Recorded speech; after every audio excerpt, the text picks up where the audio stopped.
Good morning, Santa Cruz, and welcome to SantaCruzVoice.com. I'm Bettina McBee, and you're listening to Bettina's Buzz here this Saturday at 11 o'clock. And I'm really thrilled to have with me on my cell phone, live from Dallas, Texas, Lieutenant Jesse Iwuji. Good morning, Jesse.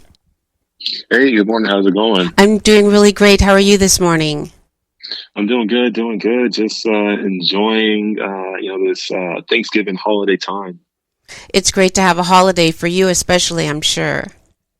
Yeah, for sure. But I wish there was true off days, but there's never really true off days. Listeners, this morning with us again is Lieutenant Jesse Iwuji. He is active in the Navy Reserves, the U.S. Navy Reserves. Thank you very much, Jesse, for your service.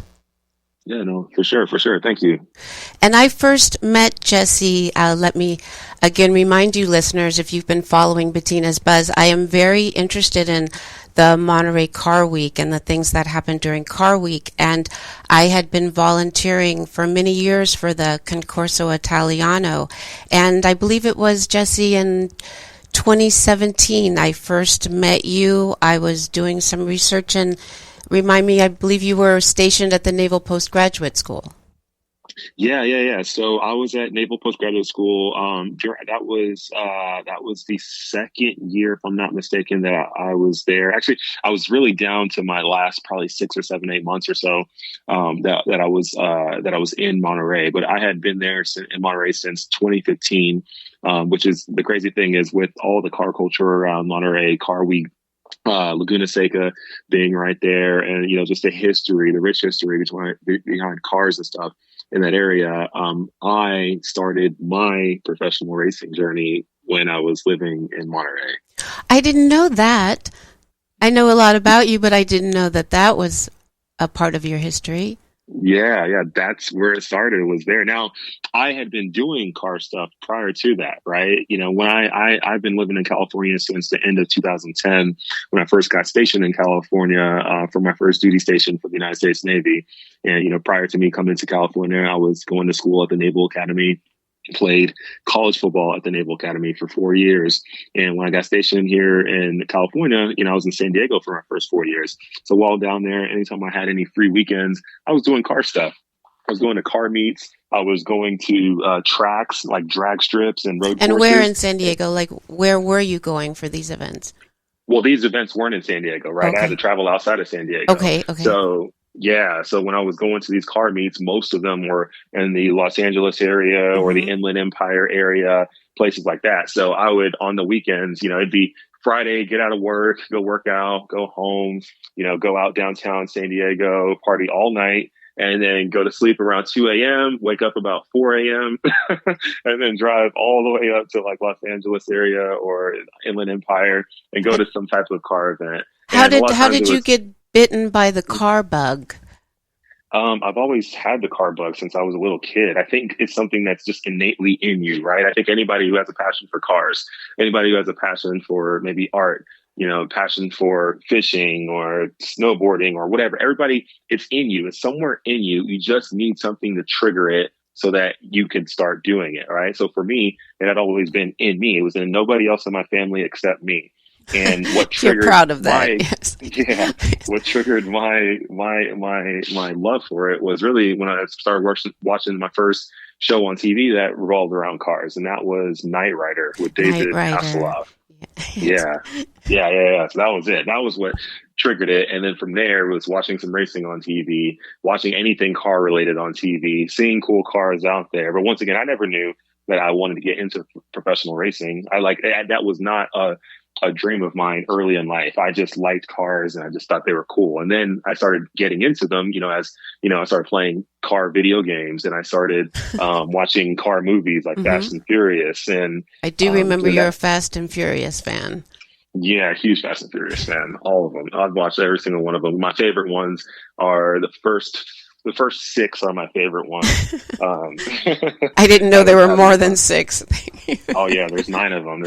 Actually, sorry, there's 10 of them. My bad. there's 10 of them. And then there's a 11th one is coming out. I can't remember if it's next year or the year after. I can't remember, but the 11th one will be coming out. And I believe there's a 12th one supposed to come out too right now. Well, I know it's been many years since we've last been in touch, and it was really great to the SantaCruzVoice.com listeners. Jesse, you were my first interview for 65 Degree Magazine, the local magazine there in Carmel. I had just started again doing some work with the Concorso Italiano, and I was helping to get them more marketing and more media. And the publisher, Rich, just said, well, why don't you write a story? I was trying to get him to come to the event. And he goes, well, why don't you just write a story? And so I said, well, that's a good idea. And Jesse was my first story, and 65 did a really wonderful job of posting and putting in wonderful photos of you, especially photos with children. And I know you do a lot of philanthropy through your racing with children. Yeah, for sure. Yeah. And I do remember, that article and that whole story. It was really great. It was really nice. And that was in the beginnings of my NASCAR journey, right? And that's one of the things that I did start to do, especially in the early days with NASCAR, was, I was starting to receive some really great help from a lot of great people.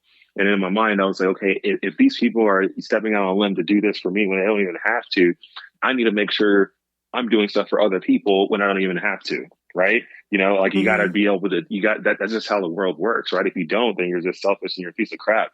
So for me, I didn't want to be a selfish piece of crap. I wanted to do things for people when I could. And I've been doing that since in all different kinds of ways. Yes, you have, yes. As in this morning, you are being with us, so yes.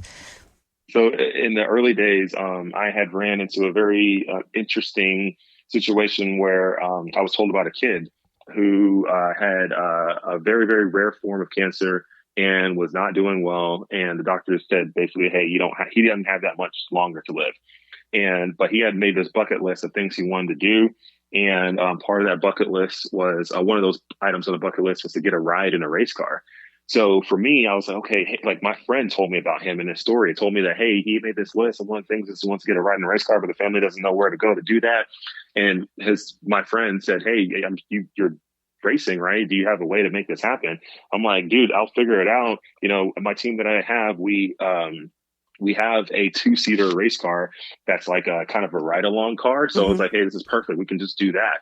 We'll just make it work. And then I had to figure out a way. I basically took money from my upcoming race that I was going to use for extra tires and all that stuff. I took that to use it to fly the family up to where the race shop was. That's and we're wonderful. able to give this kid a ride in a race car, which I think was like really, really big for him. I'm the sure small it was, yes. And the family. The family, everybody. And I think just things like that, not only just what we did for him, but also what other people did for him too, was what allowed him to continue to power through. And even though the doctor said he only had a few months to live when he was 4, he made it to his 5th birthday later that year. He made it to his 6th birthday the next year, and we actually took him to a race that year. Oh, that's great. Yeah. Then on the following year in 2018, that's when he passed away. And I got to see him like one more time before he passed away. And, his mom had told me, hey, he's not doing too well. And we really think this is it, So I was like, hey, I'll put down what I'm doing. I'll go visit him. So he was in Vegas, and I was in Southern California. So it was, maybe a 4 or so hour drive for me. So I just drove out to where he was at and just to go visit him. And before I went in, his mom, gave me a big hug and said, he told us that, Darian said, Mommy, I don't want to see Jesus unless I see Jesse again. Oh, wow, and Jesse. I was like, wow, that like really, really hit me like hard. So for me, I was like, man, I gotta, you just gotta do these things for people, right? Like it's not about well, you gave him a lot, and you gave his family a lot. You gave him a lot to live for, and that's beautiful. And I know that makes you feel very special. And again, that's the kind of things that you were doing again when I first met you, and you gave of your time, of course, for the exposure to be written about in 65. But then you were very welcoming to be part of the Concorso Italiano and put on, what was that, khaki fashions that we got you from the from the Carmel Plaza, and you were there with your smile. I really think that's one of the endearing things about you, Jesse, is your personality, your enthusiasm, and you've got a wonderful, welcoming smile that just lights up the room, and that's something very endearing about you. And as well, during the Car Week time, do you remember going to my museum, Monterey County Youth Museum, with Lauren there and reading to the children during Car Week? We Yeah, did that as well. yeah. Yeah, no, all of that. And I've actually had an opportunity to go to different schools throughout the years and stuff to, do speaking engagements and speak to these kids and, try to put positive energy into their life, right? To show them what's possible and to tell them that if anyone is telling them what they think is possible is not possible, to shut that out of their mind and be like, hey, whatever you see in your mind, whatever continuously, authentically, and naturally comes to you, always, like you see the vision, like that is possible. Like that is what is possible in life. So no matter what anyone tells you, you have to continue to go after it over and over. No matter how many times you get stumped, no matter how many times you have issues or you run into a wall or whatever, it doesn't matter. If you see it, if it's in your mind and you clearly see yourself accomplishing something or doing whatever, like it is possible. Like so you just got to go after it, no matter what other voices say, because God puts these visions in our head, and he only puts it in our heads only. Like he put my vision in my head to become a pro driver and do all the things I'm doing. And how did he do that? How did God put the vision for you, Jesse? I can't explain how he did it. All I know is he did it. All I know is that in my mind, it continuously came to me over and over and over. Did you dream about it? Did you? It wasn't even dream. It was daydreaming about it. Really, honestly, it was just daydreams. Like it wasn't one vision. It was constantly just every time I thought, like it's just continuously every day, just somehow slipped into my mind. So I'm like, okay, these are my hints. Like this is what I got to do. I don't even know where to go or what to do. I just know it has to be done. Like it's already done in the future. All I have to do is like push forward and get there, right? So that's what I did. And I just tell people, like, that's what you got to do. You got to keep pushing. You cannot quit. You got to dig deep, because the higher you want to go, the deeper you're going to have to dig.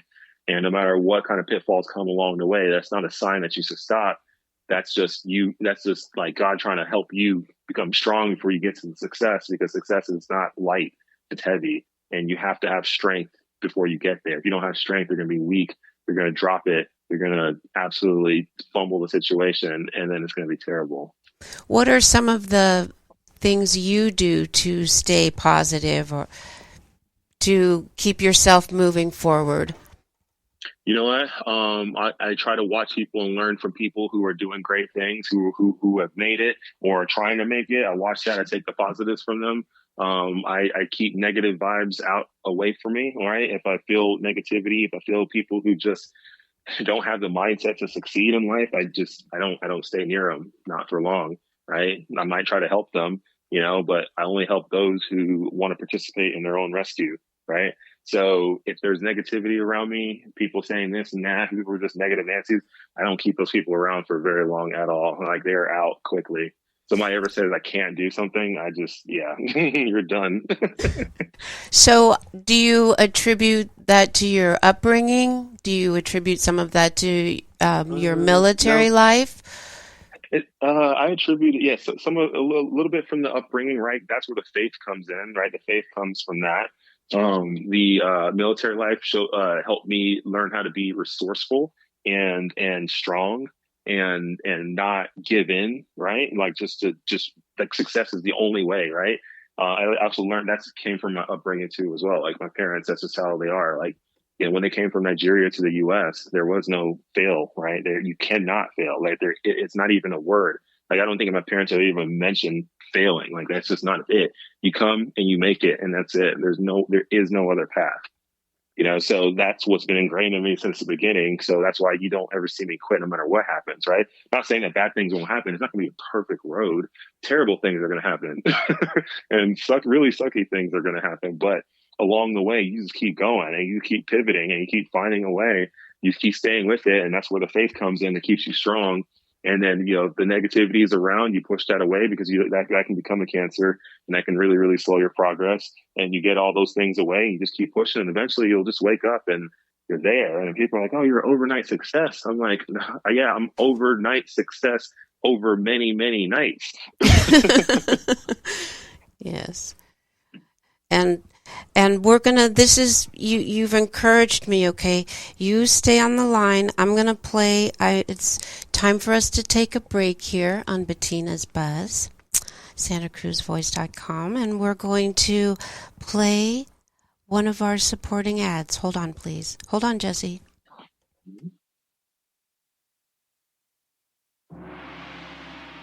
Shenyun Performing Arts is back. This season, take an incredible journey through 5,000 years of culture with Shenyun. Discover why people everywhere are giving Shenyun glowing reviews. I have traveled all over the world to 50 countries now, and I have never seen a production any better than this anywhere. 5-star. I'm blown away. It's blown away my expectations. Shenyun is an experience like you've never had before. Startling and breathtaking. We haven't had quite an experience like that in all the years that I've lived here, so it was special for us. I think that I learned more in this performance than I actually do in a whole week of school. Experience the beauty and energy of classical Chinese dance with Shenyun. Was more breathtaking, more heart-wrenchingly beautiful, more amazing than I had expected. You just have to come see it. Coming to San Francisco, San Jose, and Berkeley, December 29th through January 14th. Shenyun.com/CA. Thank you very much. And you're listening to Bettina McBee. I'm here on Bettina's Buzz with Jesse Iwuji. Are you there, Jesse?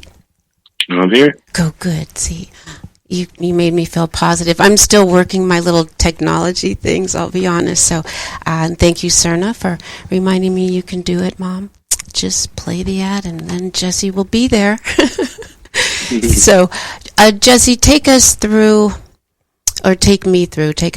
when you're going around the track, when you're racing.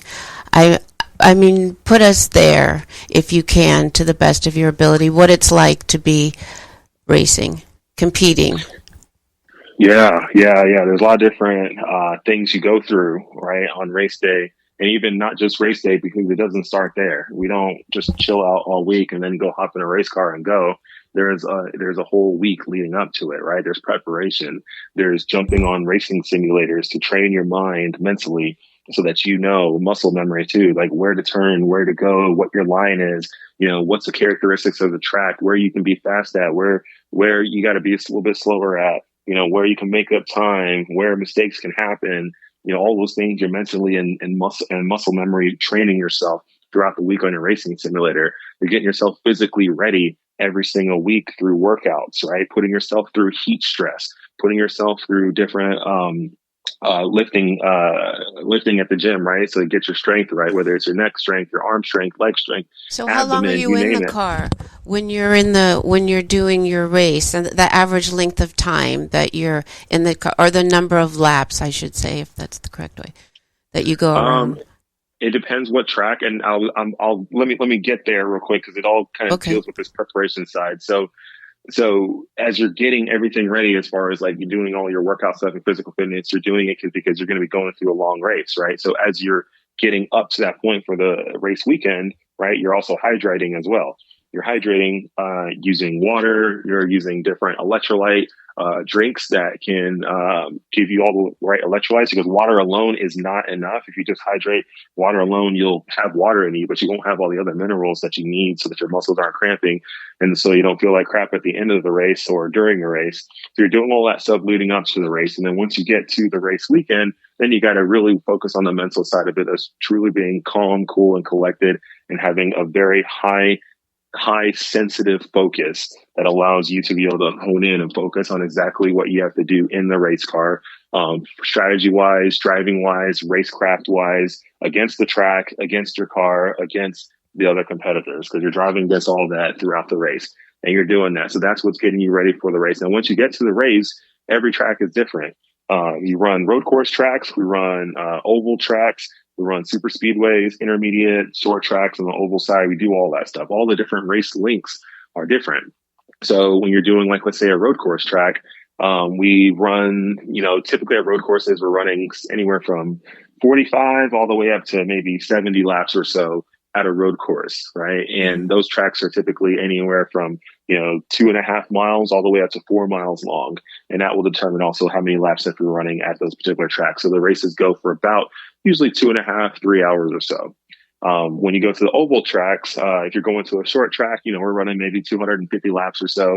If we go to a intermediate track, we're running typically 200 laps. You go to a super speedway, we're running 100, 125 laps or so. 120 laps, and those tracks at the super speedways are about 2.5 miles. Intermediate tracks are 1.5 miles or 2 miles. You must have incredible focus. You need incredible focus, it sounds like to me, to stay focused that length of time. Yes, you do. You have to have that. And that's why I mentioned that earlier with getting your mind ready through all the mental reps that you're doing on the racing simulator, and also just on race day, staying cool, calm, and collected so that you have a high sensitive level of focus so that you can sense everything with the vehicle, sense everything with your body, sense everything with what's happening around you, and then focus in so that you can make all the right moves and be able to make the right choices and decisions throughout the race. What is, some of the most challenging things for you racing? So some of the most challenging things for me racing would be really dealing with the focus part, right? Being that honed in for that long. For me, sometimes I can struggle with that. Sometimes my mind will start to wander a little bit.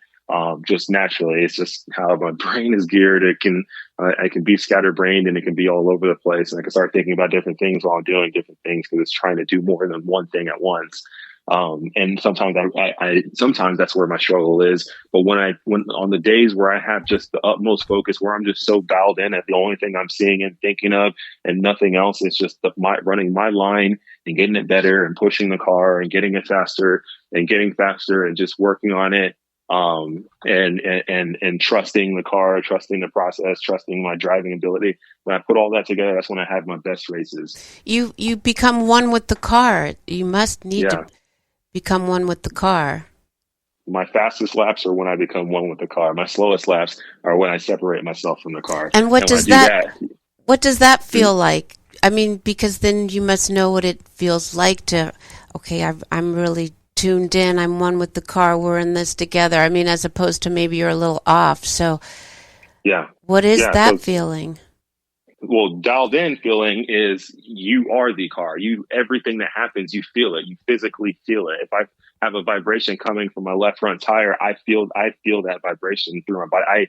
Like that side of me knows it. It feels it. Like I am in tune with that. When you separate yourself from it, you feel like you're along for the ride rather than you are the ride, right? And that's where the more that you feel like you're along for the ride, the way slower you'll be. Well, that makes sense. Along for the ride. But then you have those other competitors and drivers who are honed in. At that speed, that's another way of can you stay focused because you're not out there by yourself.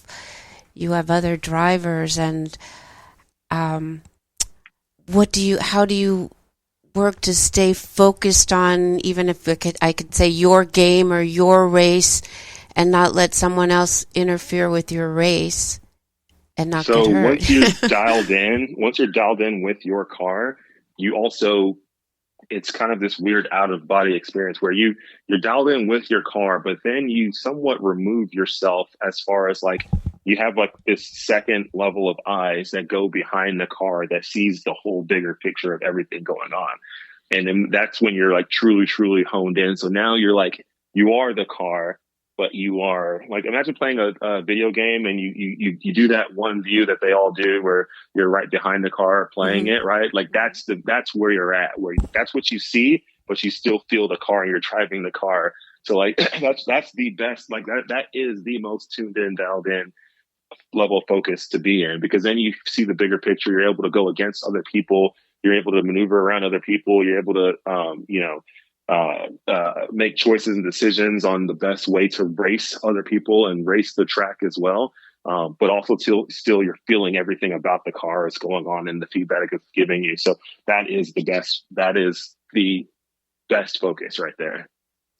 And in your social media posts, you have your multiple websites. Tell us your websites. I want because you have your sports website, correct? And your racing, your Jesse Iwuji Racing. So remind all the SantaCruzVoice.com listeners how they can see you and see what you do.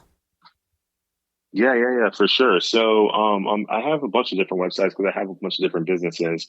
So my NASCAR team that I own now, it's at JesseIwujiMotorsports.com, and that's our NASCAR team. We have a performance shop also at our NASCAR shop as well, where we deal with street cars that want to get different performance modifications done to their vehicle, and that's at JesseIwujiPerformance.com. And then outside of all that stuff, I have other companies like a film production company called Selly Productions. You have a film production company now? Yeah, we do filming. How long have you had that? How long have you had? Since the beginning of the race team. Really? I thought of a few things at the same time. Yeah. Because we wanted to create content and capture content from what our race team was doing. And then that blossomed into us creating content and capturing content for other companies as well.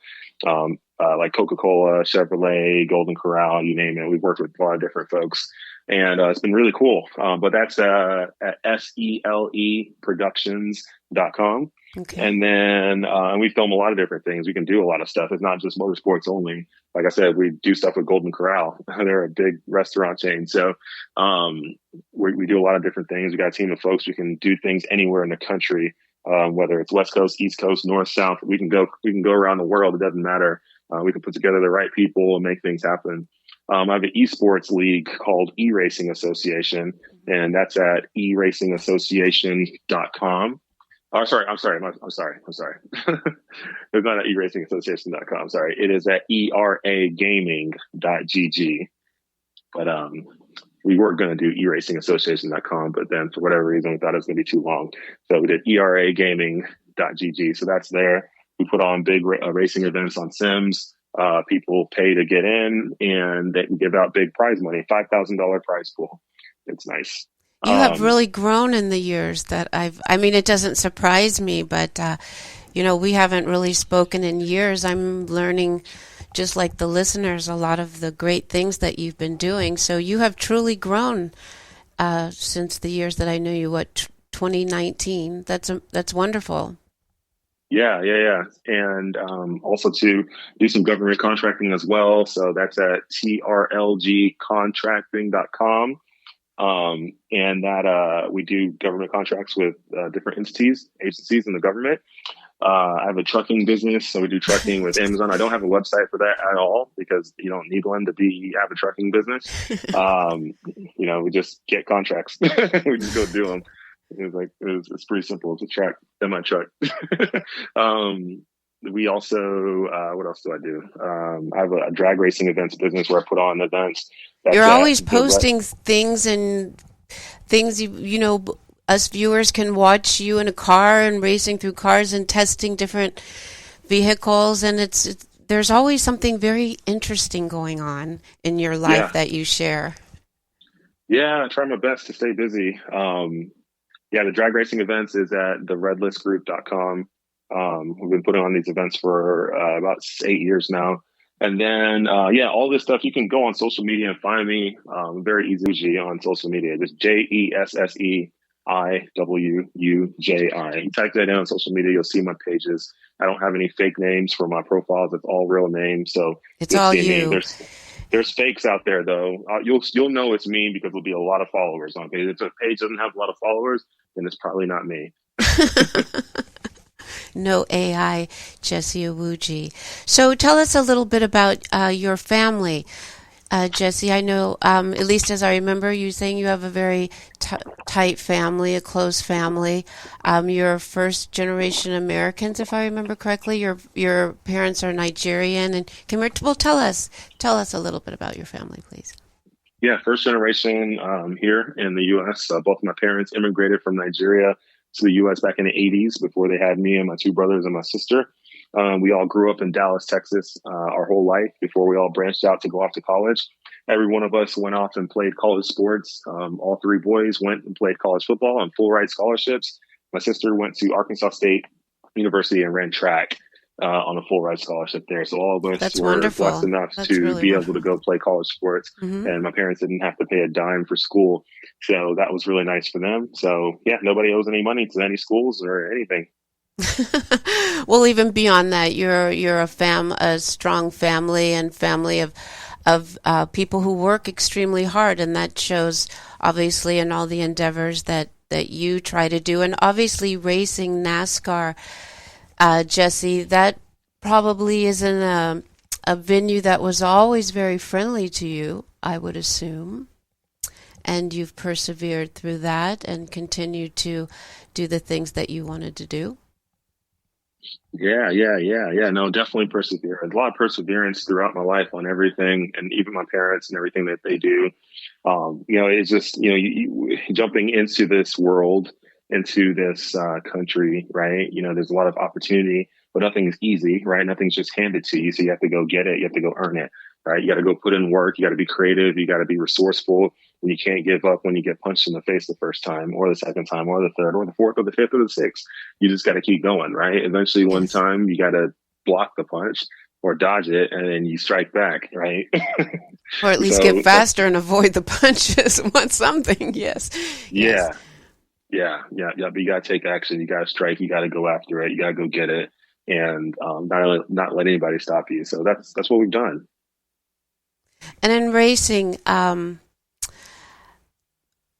do you have a time period of when, not necessarily retire, but when you feel like Jesse's not going to do this anymore, Jesse will continue to do other things? Have you thought about that?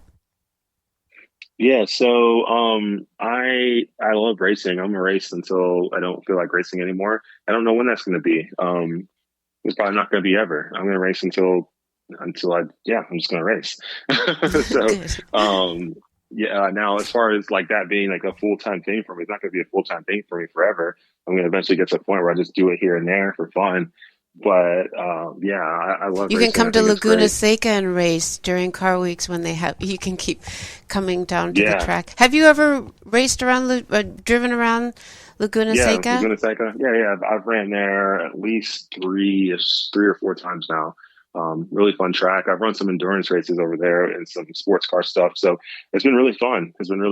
I was lucky enough to get to sit in one of those chamber events, right? And if you're the first few lucky people, you get to sit next to a driver and go flying around the track. And that, I mean, obviously I didn't get to go as fast as you go, but it was still quite thrilling to go around the track and the corkscrew, and it is a wonderful feeling to go that fast. Yeah, no, it's a fun track, really fun track. A lot of elevation changes, great track, good layout, beautiful place. I really like it. And they just recently repaved it, so I would love to go back there and be able to drive the track again. What would you say to someone who wanted to get into racing? Because, for example, you always loved cars, but you didn't start getting into really racing competitively till how old, Jesse? Yeah, I didn't start until I was about 27 years old. So Yes. For people looking to get into racing, there's a lot of different ways, right? Obviously, the best way is if you start really young and then you work your way up through the ranks like that, because everything will be like second nature. But not everybody has the money at that age, or is in a family that has that Or kind the of money to do it. exposure. Yeah. There could be a lot of reasons. Yeah, exactly. So I started late because that's just when my first opportunity to do it was later in life. And that's okay, right? It's okay. You can still learn, you can still get good, and you can still do decent, right? Obviously, you'll be behind the curve, so you got a lot of catching up to do, but you can still go out there, have a good time, compete, and maybe some good things happen from it.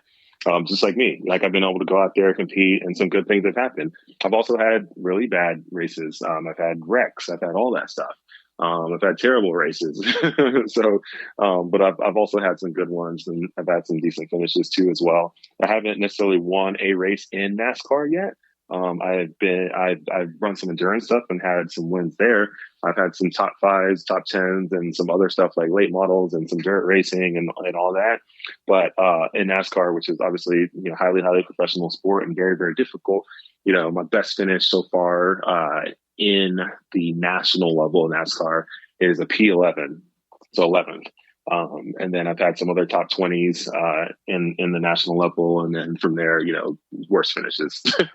But it's been fun. It's been a good time. Still learning. Obviously, I want to get better. I would love to get some top 10s, top 5s, and then eventually, I would love to win at some point. Well, and just you're takes time and also consistency. you're also active in the military. I mean, you. Yeah, I'm in the reserves now. I was active duty for 7 years. I've been in the reserves the last 6 years. So yeah, I've been balancing the military thing, doing racing, and also balancing my entrepreneurship side of things too as well. So I'm doing more than just racing. I'm not just going out and racing. If I was racing and that was the only thing I was doing, and I was doing that on a very consistent every single week basis of my life, I think I'd have a win by now. But I'm not.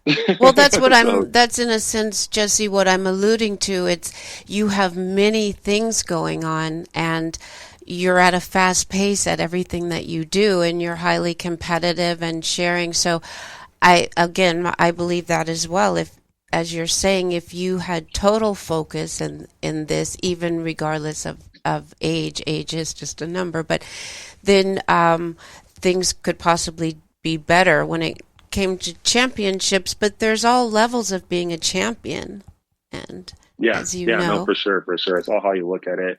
And for me, once again, I just, I do my best to go have my own personal wins, because my personal wins is all that matter, right?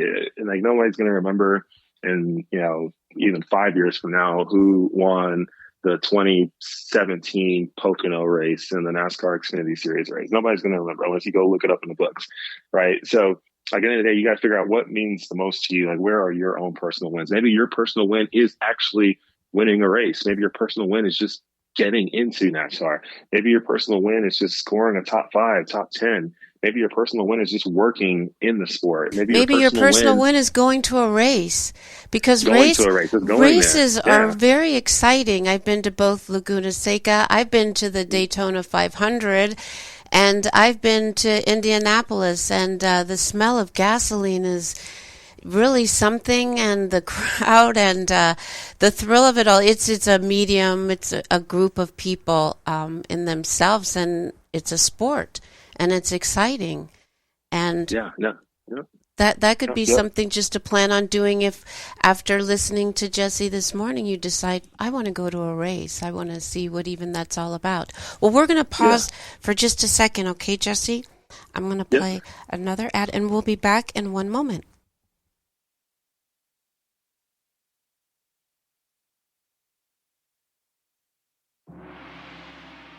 Shenyun Performing Arts is back. This season, take an incredible journey through 5,000 years of culture with Shenyun. Discover why people everywhere are giving Shenyun glowing reviews. I have traveled all over the world to 50 countries now, and I have never seen a production any better than this anywhere. 5-star. I'm blown away. It's blown away my expectations. Shenyun is an experience like you've never had before. Startling and breathtaking. We haven't had quite an experience like that in all the years that I've lived here, so it was special for us. I think that I learned more in this performance than I actually do in a whole week of school. Experience the beauty and energy of classical Chinese dance with Shenyun. Was more breathtaking, more heart-wrenchingly beautiful, more amazing than I had expected. You just have to come see it. Coming to San Francisco, San Jose, and Berkeley, December 29th through January 14th. Shenyun.com/CA. We're back with Jesse Iwuji here on SantaCruzVoice.com. You're here with me, Bettina, on Bettina's Buzz.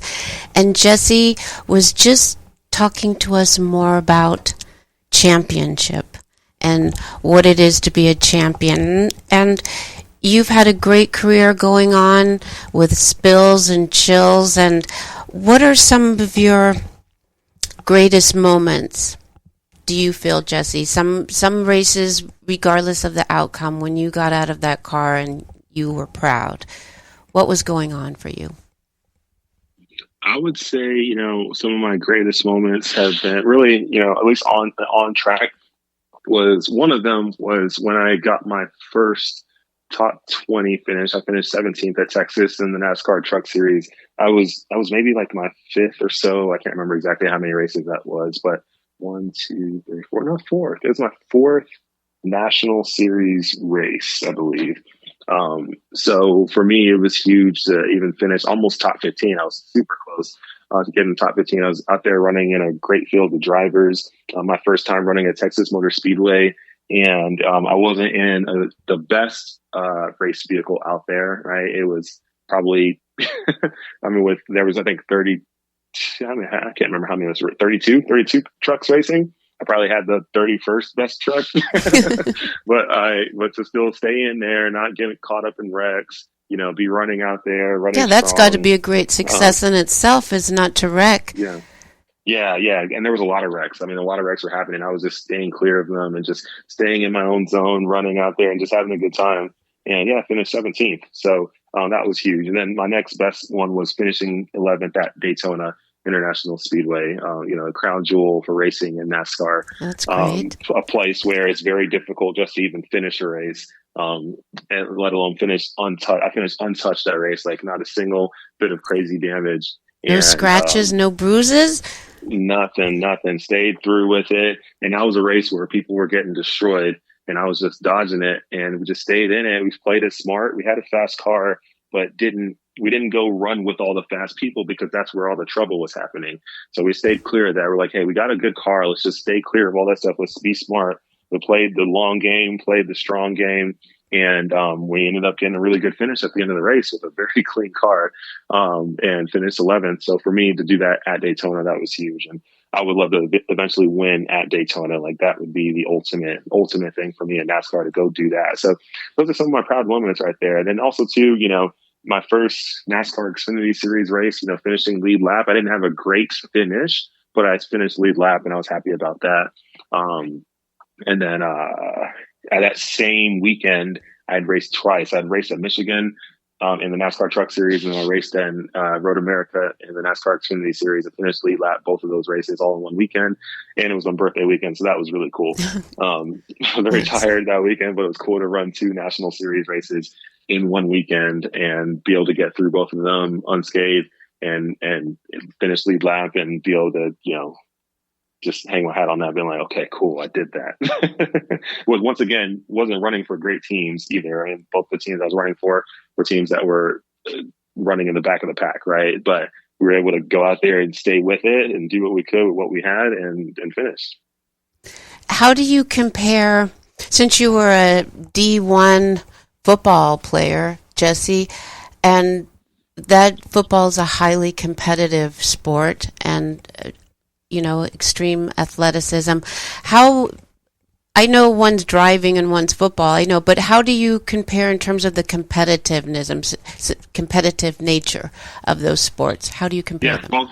Both are highly competitive, right? In different ways. Football is you're putting your own human body through another human body over and over and over. You're trying to outwill people physically.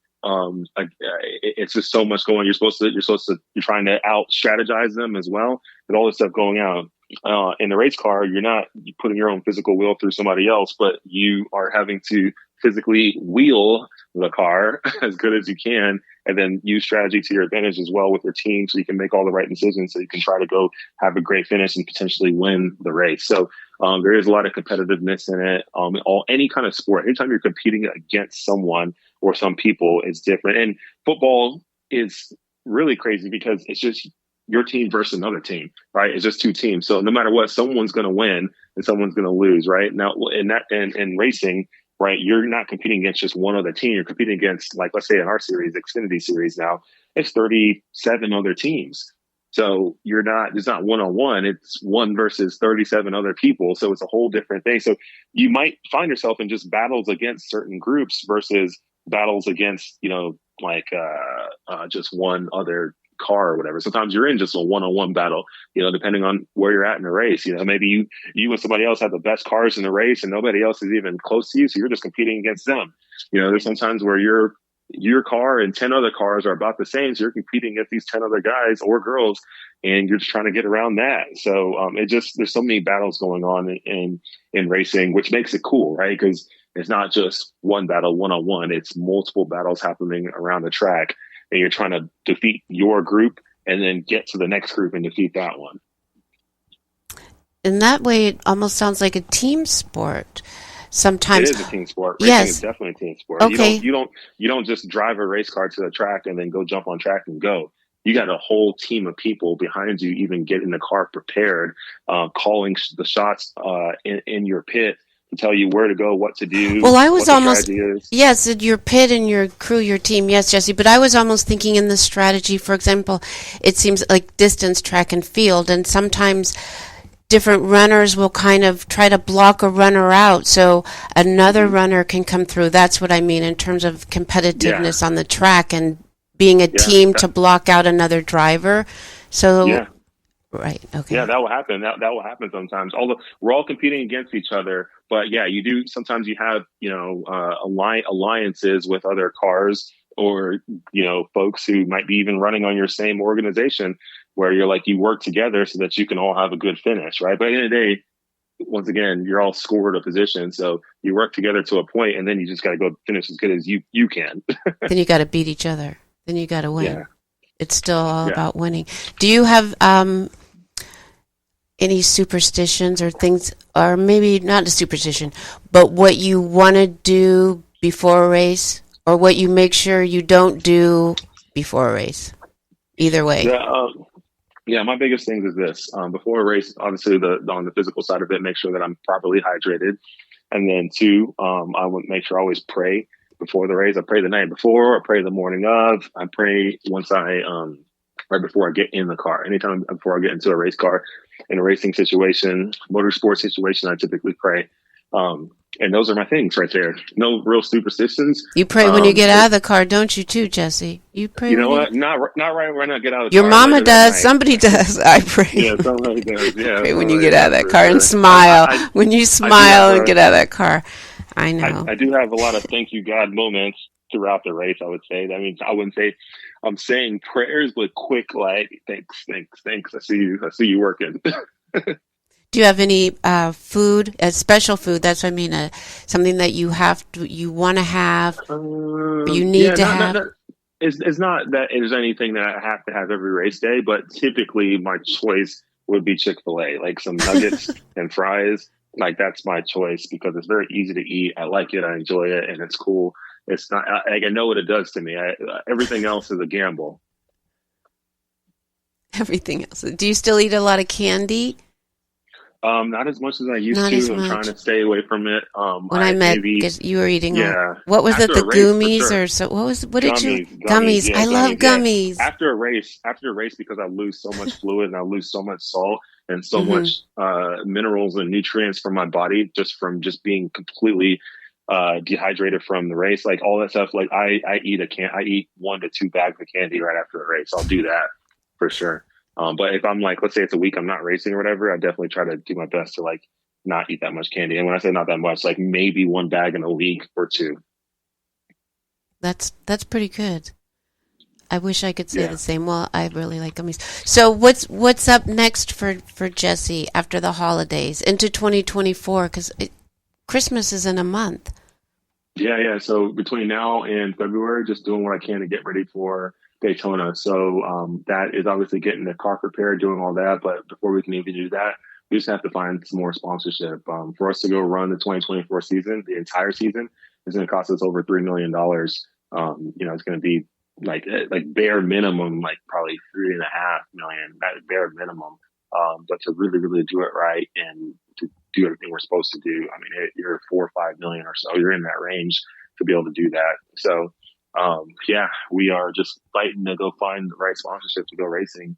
And we put that together. We'll be on track as many races as humanly possible.